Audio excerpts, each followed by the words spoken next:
শাবান উপলক্ষে আমরা 5টি আমল করব। নাম্বার 1, বেশি বেশি নফল রোজা রাখার চেষ্টা করব। প্রথম 10 দিন, দ্বিতীয় 10 দিনের ভিতরে, শেষের দিনগুলোতে রাখবো না, হাদিসে নিষেধ আছে বিশেষ করে শেষের দিনটাতে রাখা। অতএব শুরুর দিনগুলোতে, মাঝখানের দিনগুলোতে বেশি বেশি নফল রোজা রাখার চেষ্টা করব, কারণ নবী আলাইহিস সালাম সবচেয়ে বেশি নফল রোজা রাখতেন এই শাবান মাসে। দ্বিতীয় নম্বর আমল হলো, যদি আগের বছরের কোনো রোজা কাজা থেকে থাকে তাহলে সেই রোজা এই শাবান মাসের আগেও যদি না রাখা হয়ে থাকে তাহলে অবশ্যই শাবানের মধ্যে কমপ্লিট করা, কারণ কোনো রমজানের রোজা বাকি থাকলে পরবর্তী রমজানের আগে আগেই সেই রোজাগুলো কাজা করার নির্দেশ আছে। অতএব আগের বছরে কোনো রোজা যদি কাজা থাকে, বিশেষ করে মা বোনদের মাসিক হওয়ার কারণে যদি রোজা না রাখা হয়ে থাকে আগের বছরে, তাহলে অবশ্যই সেটা এই শাবানের মধ্যে কি করতে হবে, কমপ্লিট করতে হবে। নাম্বার 3, এই মাস উপলক্ষে নিজেকে শিরক থেকে এবং হিংসা থেকে পবিত্র করার চেষ্টা করতে হবে, কারণ মধ্য শাবান রজনী, যেটাকে আমরা শবে বরাত বলি, এ রাত্রে জেগে ইবাদত বা দিনে রোজা, এ সম্পর্কে সহিহ বা বিশুদ্ধ কোনো হাদিস না থাকলেও একটি হাসান পর্যায়ে হাদিস পাওয়া যায়, যার সারমর্ম হলো এ রাত্রে আল্লাহ সুবহানাহু ওয়া তাআলা সমস্ত লোককে সাধারণ ক্ষমা ঘোষণা করেন, হিংসুক এবং শিরকারী লোক ব্যক্তি ছাড়া, মুশরিক ছাড়া। অতএব এ রাত্রে সাধারণ ক্ষমা পাওয়ার জন্য নিজেকে শিরিক থেকে আর হিংসা থেকে পবিত্র রাখার কি করতে হবে, চেষ্টা চালিয়ে যেতে হবে। শাবান উপলক্ষে একজন মুসলিমের 4 নম্বর আমল বলা যেতে পারে দান সদকা করা। এটি কোরআন অথবা নবী আলাইহিস সালামের হাদিস থেকে পাওয়া যায় না, তবে সালাফের আমল থেকে পাওয়া যায়। মুস্তাহাব কেউ মনে চাইলে করতে পারেন। আনাস রাদিয়াল্লাহু তাআলা বর্ণিত এক রিওয়ায়াতে পাওয়া যায় যে তাদের আমলে, সাহাবী অথবা তাবিঈনদের মধ্যে একটা আমলের কথা তিনি বলেছেন যে তারা শাবান মাস আসলে জাকাত দিতেন গরিবদেরকে, যেন রমজান মাসে তারা নিশ্চিন্তে ইবাদতবন্দেগী করতে পারে। অতএব গরিবদের দিকে খেয়াল করা, যাতে রমজানে তারা ইবাদতবন্দি করতে পারে, সেই জন্য সাধ্য অনুযায়ী দান সদকা করা উত্তম, ভালো।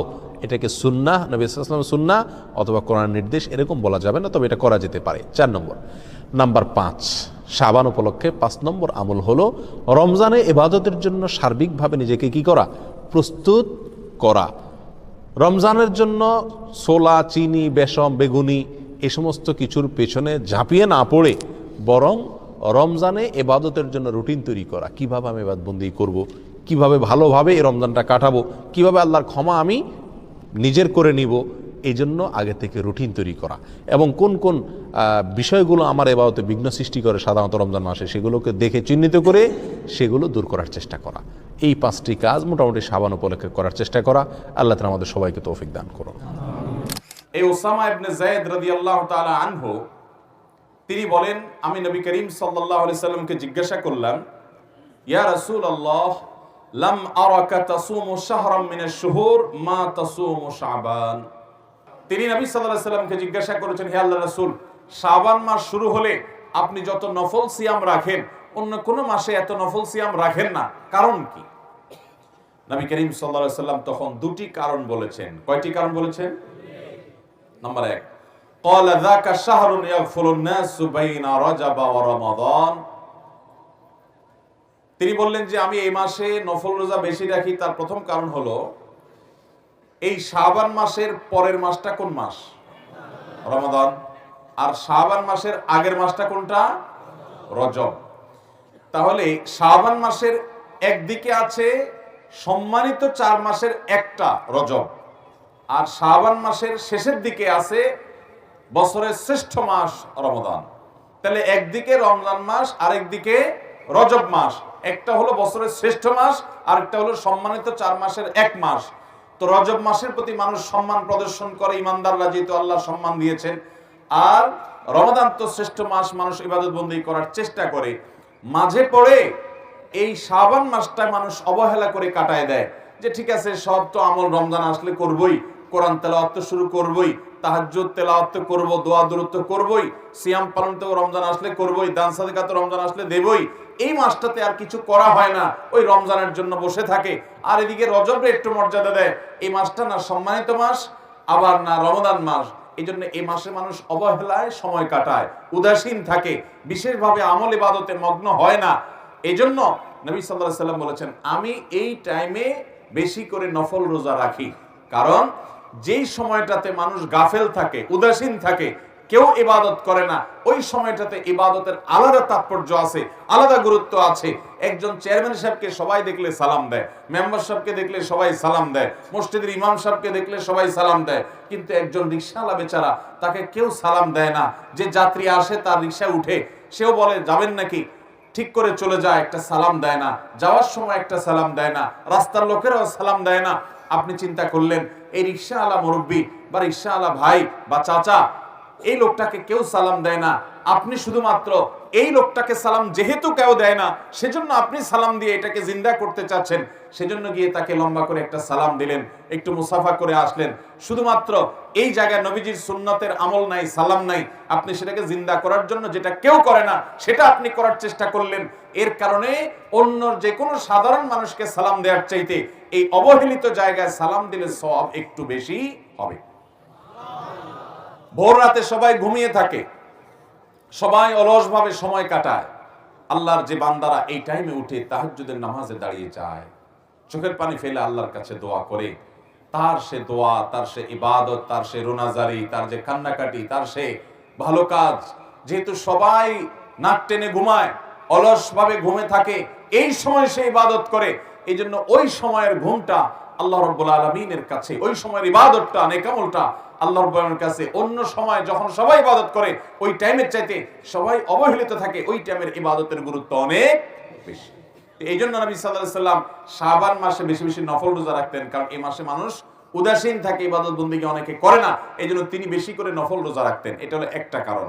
নাম্বার 2, তিনি বলেছেন ওয়াহুয়া শাহরুন তুরফাউ ফীহিল আমালু ইলা রাব্বিল আলামিন ফাউহিব্বু আন ইউরফাআ আমালি ওয়া আনা সায়েম। নবীজি সাল্লাল্লাহু আলাইহি সাল্লাম বলেছেন এই মাসে, শাবান মাসের একটা বিশেষ তাৎপর্যের দিক হলো যে বান্দার সারা বছরের আমলনামা, সে কি ভালো কাজ করেছে, মন্দ কাজ করেছে, কয়টা গুনাহ করেছে, কয়টা ভালো কাজ করেছে, সমস্ত আমলনামা সমূহ, সারা বছরের আমলনামা আল্লাহর ফেরেশতারা আল্লাহর কাছে পেশ করে। সবার আমলনামা শাবান মাসে পেশ হয়। যেহেতু শাবান মাসে আল্লাহর সামনে উপস্থাপন করে ফেরেশতারা, নবী করিম সাল্লাল্লাহু আলাইহি সাল্লাম বলেছেন আমি চাই আমার আমলনামা যখন আল্লাহর সামনে উপস্থাপন করা হয় ওই সময়টাতে আমি যেন রোজাদার থাকতে পারি। এই জন্য এই মাসে আমি বেশি রোজা রাখি। যদি আমি রোজা অবস্থায়, সিয়াম অবস্থায় আমার আমলনামাটা আল্লাহর দরবারে পেশ হয় তো আমার কাছে এটা ভালো লাগবে। একজন কোন কোম্পানিতে চাকরি করেন, কোন কলকারখানায় চাকরি করেন, কোন প্রতিষ্ঠানে কাজ করেন, তিনি কাজ করেন এমনিতে, হঠাৎ করে খুব সিরিয়াস মোডে তিনি কাজ করছেন, খুব ভালো করে কাজ করছেন মনোযোগ দিয়ে, এর মধ্যে তার মালিক এসে পেছন থেকে দেখে ফেলছে। তো আপনি এমনিতে অন্য সময় কাজ করেন, কিন্তু আপনার মালিক যখন এসেছে ইনভেস্টিগেশনে, চেক করতে বা ভিজিটিং এ আসছে, ওই টাইমে যদি আপনাকে খুব সিরিয়াস মোডে কাজে দেখে, আপনি যদি জানতে পারেন যে আপনার সিরিয়াস মোডের কাজটা আপনার মালিক দেখেছে, আপনার কাছে একটু ভালো লাগবে না? এই জন্য নবী সাল্লাল্লাহু আলাইহি সাল্লাম বলেছেন আল্লাহ যখন আমার আমলনামা দেখবেন, অর্থাৎ আল্লাহর সামনে যখন আমার আমলনামা পেশ করা হবে, ওই টাইমটাতে আমি রোজাদার থাকলে সেটা আমার কাছে ভালো লাগে, এই জন্য আমি এই মাসে রোজা রাখি। তাহলে নবী করিম সাল্লাল্লাহু আলাইহি সাল্লাম শাবান মাসে বেশি বেশি কোন আমল করতেন? রোজা রাখতেন। কত বেশি রোজা রাখতেন জানেন? আম্মা জান আয়েশা রাদিয়াল্লাহু তাআলা বলেছেন মা রাআইতু রাসূলুল্লাহ সাল্লাল্লাহু আলাইহি ওয়াসাল্লাম ইসতাকমালা সিয়ামা শাহরিন ইল্লা রমাদান ওয়া মা রাআইতুহু আকসারা সিয়ামা মিনহু ইল্লা ফি শাবান। অর্থাৎ গোটা মাসের শুরু থেকে শেষ পর্যন্ত পুরো মাস জুড়ে রোজা রেখেছেন নবী সাল্লাল্লাহু আলাইহি সাল্লাম। এটা শুধু রমজানেই হতো যে গোটা মাস রোজা রাখছেন, আর একটা মাসের বেশিরভাগ দিন রোজা রাখছেন, পুরো মাস না, বেশিরভাগ দিন রোজা রাখছেন তিনি। সবচেয়ে বেশি রোজা রাখছেন শাবান মাসে, এই মাসে তিনি সবচেয়ে বেশি নফল রোজা রাখতেন। তো এখান থেকে বোঝা যায় নবী সাল্লাল্লাহু আলাইহি সাল্লাম কি পরিমাণ নফল রোজা এই মাসে রাখতেন। অন্য আরেক হাদিসে আসছে আম্মা জান আয়েশা রাদিয়াল্লাহু আনহা বলেছেন কারণ নবী সাল্লাল্লাহু আলাইহি সাল্লাম ইয়াসুমু শাবানা ইল্লা কালিলা, নবীজি গোটা শাবান জুড়ে নফল সিয়াম রাখতেন, শুধু সামান্য কিছুদিন বাদ দিয়ে গোটা শাবানে নফল রোজা রাখতেন। তাহলে এই মাসে নবী করিম সাল্লাল্লাহু আলাইহি সাল্লাম বেশিরভাগ দিনগুলোতে নফল সিয়াম রাখতেন। সে আমলটা আমরা জানলাম, আলহামদুলিল্লাহ। এখন আমাদের কাজ হলো আমল শুরু করা। শাবানের চাঁদ দেখা যাওয়ার পর থেকে নিয়ে আমরা বেশি বেশি করে গোটা মাস জুড়ে সিয়াম পালন করব, যার যার সাধ্য অনুপাতে। আপনি খুব বেশি একটা রাখার সুযোগ পান না, ডায়াবেটিসের রোগী আপনার কষ্ট হয়, অন্তত বন্ধের দিনে আপনার যেদিন সুবিধা হয় 2-4টা হলো নফল রোজা রাখেন এই মাসে, নবী সাল্লাল্লাহু আলাইহি সাল্লামের সুন্নতের অনুসরণে চেষ্টা করব না ইনশাআল্লাহ। এখন কেউ বলতে পারেন শাবান মাসে আমাদের আমল নামা আল্লাহর সামনে পেশ করা হয় আমরা জানলাম, কিন্তু আমরা এর আগে তো এও শুনেছি যে নবী করিম সাল্লাল্লাহু আলাইহি সাল্লাম সোম এবং বৃহস্পতিবার নফল রোজা রাখতেন। এবং কেন তিনি ওই দিন রোজা রাখতেন জিজ্ঞাসা করা হয়েছে, তখন জবাবে তিনি বলেছেন, বিশেষ করে সোমবার সম্পর্কে বলেছেন, সহিহ মুসলিমের হাদিসে আসছে যে ওই দিন যাকা ইয়াউমুন ওয়ালিদতু ফীহি, এই দিন আমার জন্ম হয়েছে সেজন্য আমি রোজা রাখি। তার নবী সাল্লাল্লাহু আলাইহি সাল্লাম তার জন্মের দিনে রোজা রেখেছেন, আর আমরা জন্মের দিনে আরো বেশি করে খাই। নবী করিম সাল্লাল্লাহু আলাইহি সাল্লাম সোম বৃহস্পতিবার সিয়াম পালন করেছেন। কেন করেছেন জিজ্ঞাসা করা হয়েছে, আরেকটি কারণ তিনি বলেছেন যে এই দুই দিনে বান্দার আমলনামা আল্লাহর সামনে উপস্থাপিত হয়। এখন কথা হলো শাবান মাসে আমলনামা উপস্থাপিত হয়, আবার সোম বৃহস্পতিবার আমলনামা উপস্থাপিত হয়, আমলনামা কয়বার উপস্থাপিত হয়? এর উত্তর হলো আমাদের আমলনামা, আমাদের সমস্ত ভালো কাজ, ভাইরা আমার, এমন একটা ভালো কাজ কিংবা এমন কোন মন্দ কাজ নাই যেটা আল্লাহ রাব্বুল আলামিন ফেরেশতারা লিপিবদ্ধ করেন না, যেটা রেকর্ড হয় না, যেটার হয় পুরস্কার নয় তিরস্কারের মুখোমুখি আমাদেরকে হতে হবে না, এমন একটা মুহূর্ত নাই। আল্লাহর সামনে দাঁড়াতে হবে, সবগুলো হিসাব করা হচ্ছে এবং আল্লাহ তাআলা সবগুলো আমাদের সামনে প্রকাশ করবেন কিয়ামতে। তো প্রতিটা মানুষের তার আমলনামা সমূহকে আল্লাহর সামনে তিনটা ধাপে পেশ করা হয়, উপস্থাপন করা হয়। এখানে আশেপাশে কলকারখানা অনেক বেশি, আপনারা বিভিন্ন প্রতিষ্ঠানে চাকরি করেন, অনেকে আছেন, আপনাদের জন্য বুঝতে সুবিধা হবে, আপনারা আপনাদের মালিকের কাছে অথবা উপরস্থ অফিসারের কাছে, দায়িত্বশীল বসের কাছে আপনারা অনেক সময় ডেইলি রিপোর্ট দেন, অনেক সময় সাপ্তাহিক রিপোর্ট দেন, অনেক সময় মাসিক রিপোর্ট দেন, অনেক সময় বাৎসরিক রিপোর্ট দেন। এরকম সিস্টেম আছে না নাই?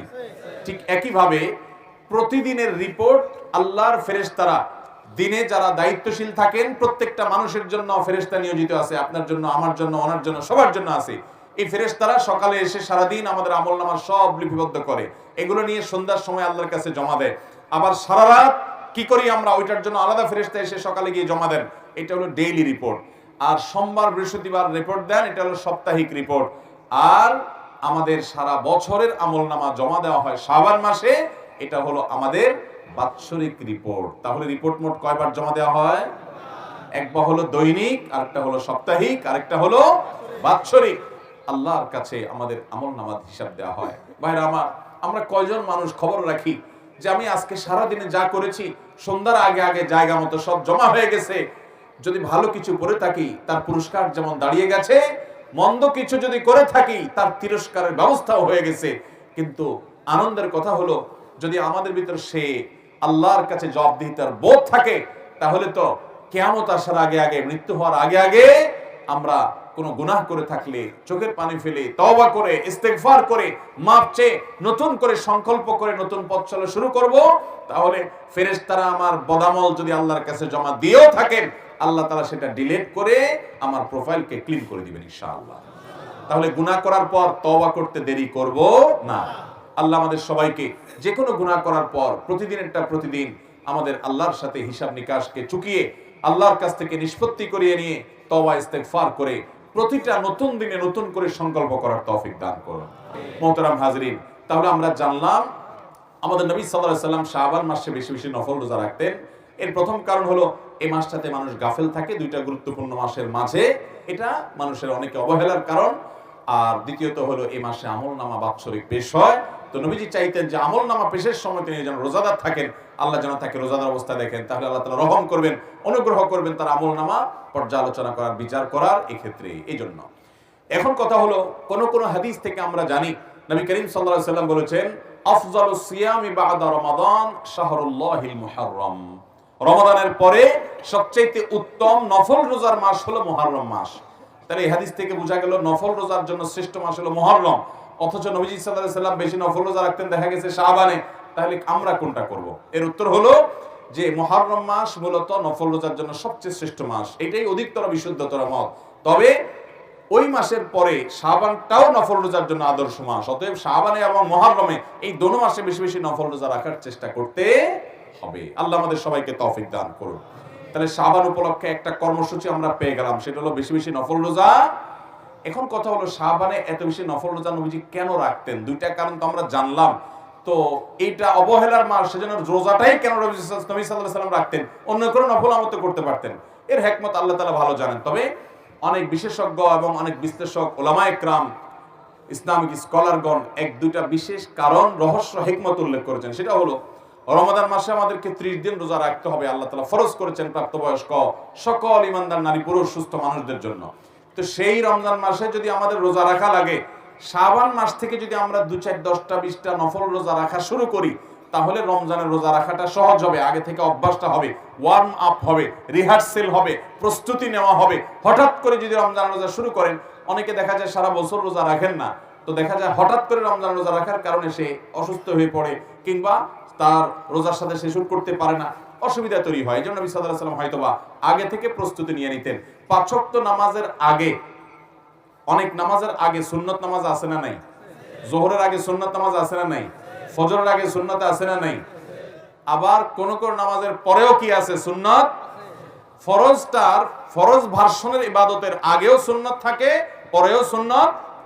এই সুন্নতের একটা কারণ এটাও, যদি বান্দার কিয়ামতের দিন ফরজের মধ্যে কোনো ঘাটতি থাকে, তাহলে নফল বা সুন্নত দিয়ে আল্লাহ তাআলা সেই ঘাটতি পূরণ করে দিবেন।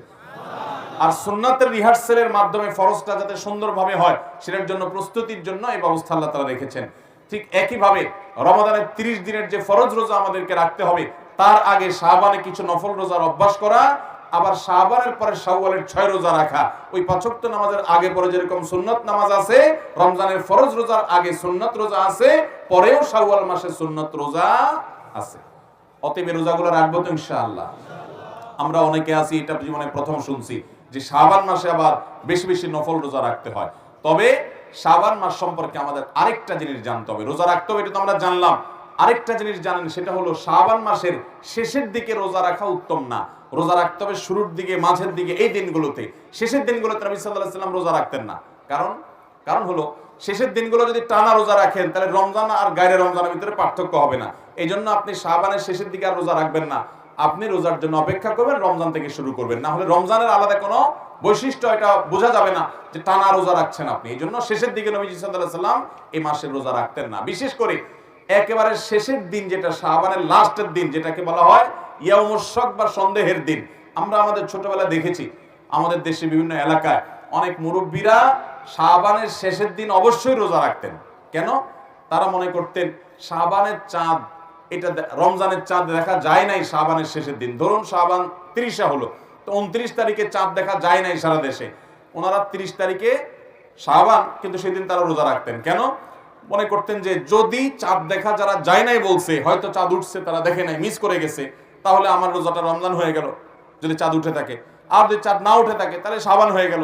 তো এইরকম চান্সে রোজা রাখে, এরকম কোন চান্সে রোজা রাখার নির্দেশ ইসলামে।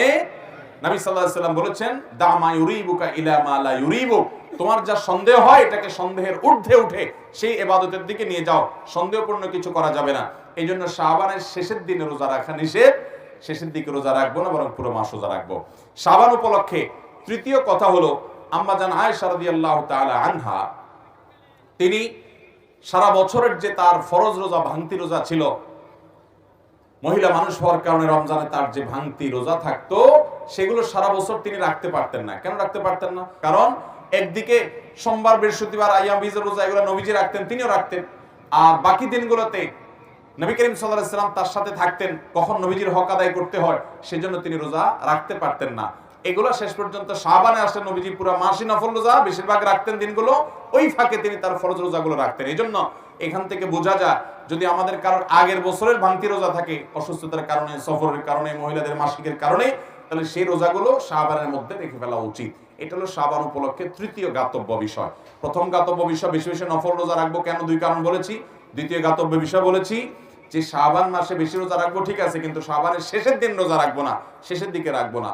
তৃতীয় গাতব্য বলেছি, কাজা বা ভাঙতি রোজা যদি আগের বছরে থাকে, তো এই শাবান মাসের মধ্যেই সেটা রেখে ফেলতে হবে, কারণ রমজান আসলে নতুন রোজা রাখতে হবে, আগেরগুলো ক্লিয়ার করে ফেলা উচিত।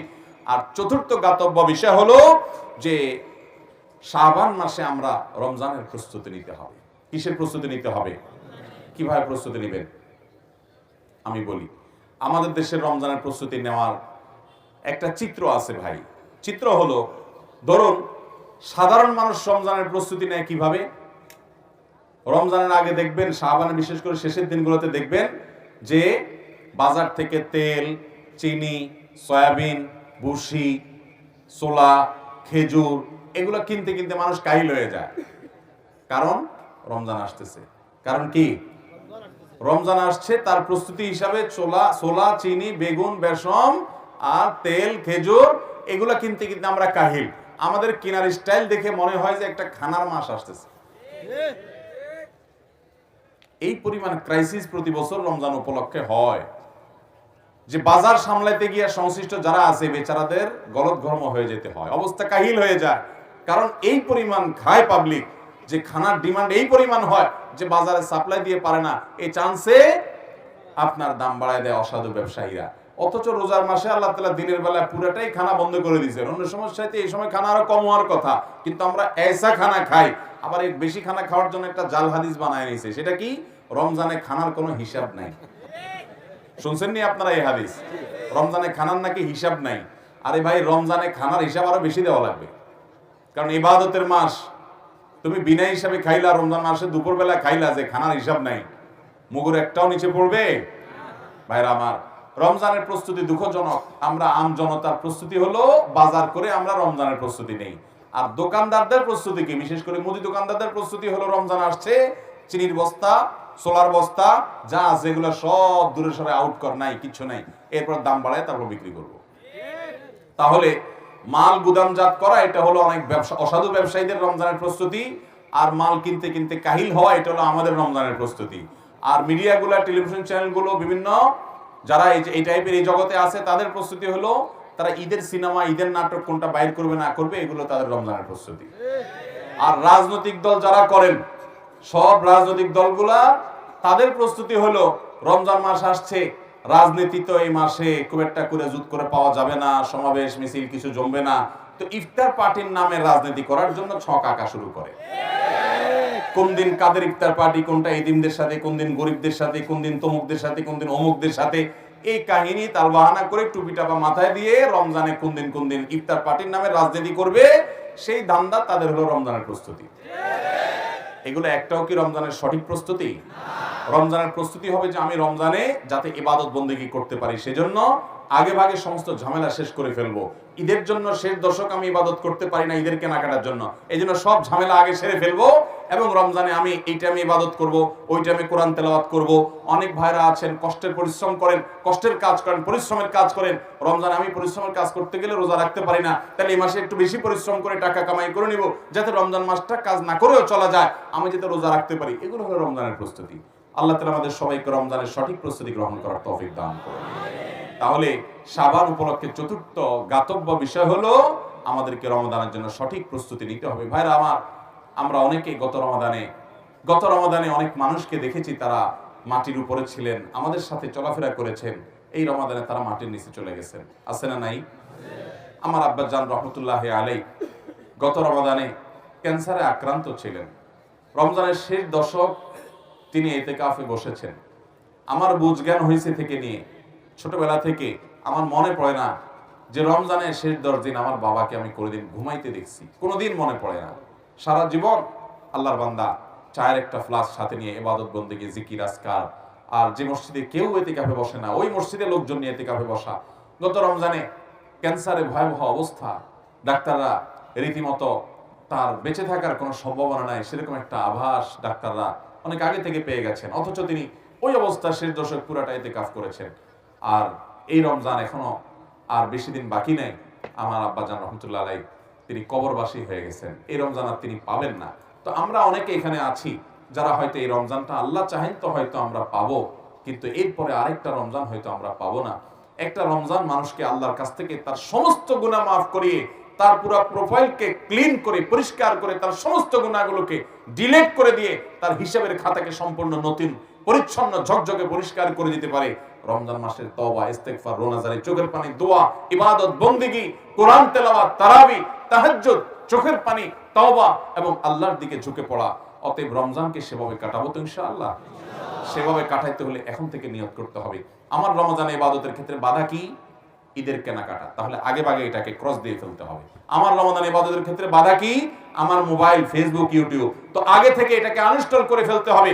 আমি সৌদি আরবে থাকাকালীন সময় আমি দেখেছি বহু আল্লাহর নেককার বান্দা, অনেক যুবককে আমি দেখেছি, অনেক ইয়াংকে আমি দেখেছি, রমাদানের আগে মোবাইল থেকে ফেসবুক, হোয়াটসঅ্যাপ সহ সকল অ্যাপ যেগুলো তাকে এঙ্গেজ করে রাখে, যেগুলো নেশা থেকে সে বের হতে পারে না, আল্লাহকে খুশি করবার জন্য, রমাদানে কোরআন খতম দেওয়ার জন্য, রমাদানে আমল করার জন্য, রমাদানে ঘন্টাকে ঘন্টা হাত তুলে চোখের পানি ফেলে দোয়া করবার জন্য, সেজদায় দোয়া করবার জন্য তাদের মোবাইল থেকে সমস্ত অ্যাপগুলো ডিলিট করে এগুলো থেকে সে পরিচ্ছন্ন হয়ে যায়।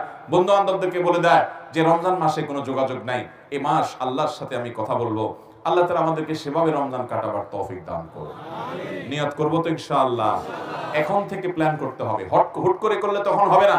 এখন থেকে পরিকল্পনা করতে হবে, আমাকে প্রতিদিন এক পারা পড়লে আমি কোরআন খতম দিতে পারবো, তাহলে কোন সময় পড়বো আমি সেটা বের করতে হবে। এবং কোন কোন জিনিস আমার বাধা, আমার ফেসবুক, আমার ইউটিউব, আমার বন্ধু, আমার বান্ধব, আমার ঈদের কেনাকাটা, আমার আড্ডা, আমার কোনো মজলিস, কোনো কিছু যদি আমার ইবাদতে বাধা হয়, শাবান মাসেই সেটাকে আল্লাহর জন্য কুরবানি করে দিয়ে ওই সমস্ত বদভ্যাসকে ত্যাগ করে তারপরে রমজানের জন্য প্রস্তুতি নিতে হবে।